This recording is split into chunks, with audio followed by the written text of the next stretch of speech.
Prince Harry's finally seen sense at least and relinquishing thousands, if not millions of pounds of profit from his own latest work. As ever, let me explain. Hi, good morning, Neil. Sean here. Nice to see you. Hope you're all keeping well. I don't know about you, but this book that's coming out, which we all now know about, seems to be coming out forever, doesn't it? You know what I mean? And it's a strange thing, isn't it? I'm not keen on ghost-written books because I often think that your memory plays tricks on you, and it's best to sit down with your own computer, pen and paper, and literally think about it.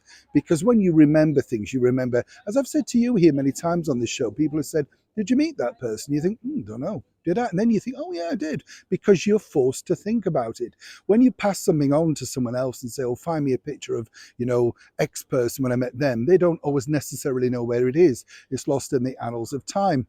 Now, this is the problem, of course, for Prince Harry's spare book, because a lot of people have been crowing online, on social media, in the, print media, all that sort of stuff, about how it's already vastly reduced. In fact, over here in the United Kingdom, one of the leading supermarkets is already retailing the book at £8.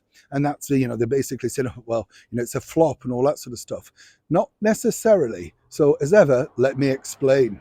The background to this is quite simple, you see. With the book world, they actually run at a major loss. What they hope to do is recoup the money in various serializations. But in this particular instance, Penguin Random House have absolutely zero chance because they've paid a lot of money out, for Prince Harry's story. They just can't recoup that level of money. It's impossible.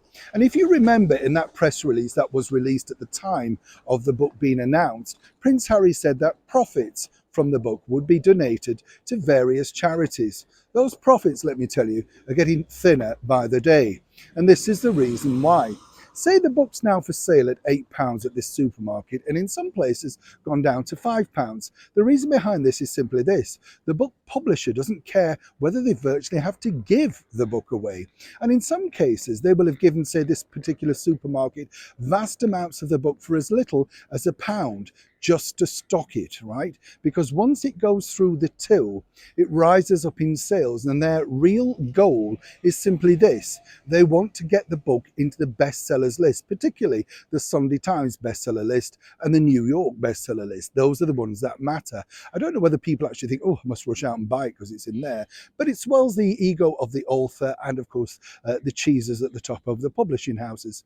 But on a more serious note, that's the background to that. But the bigger loser, unless, of course, Prince Harry decides to snap open his own wallet and give out those profits from his own personal fee, which will not be affected, let me tell you. That is the signing on fee. He gets that money regardless. It's the money after profit. And right now, whichever way you look at it, and if Penguin Random House wish to come back at me and tell me differently, there is simply no way that they can make a profit on this book.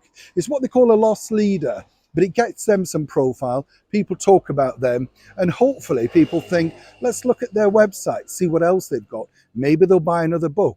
It's called forward marketing.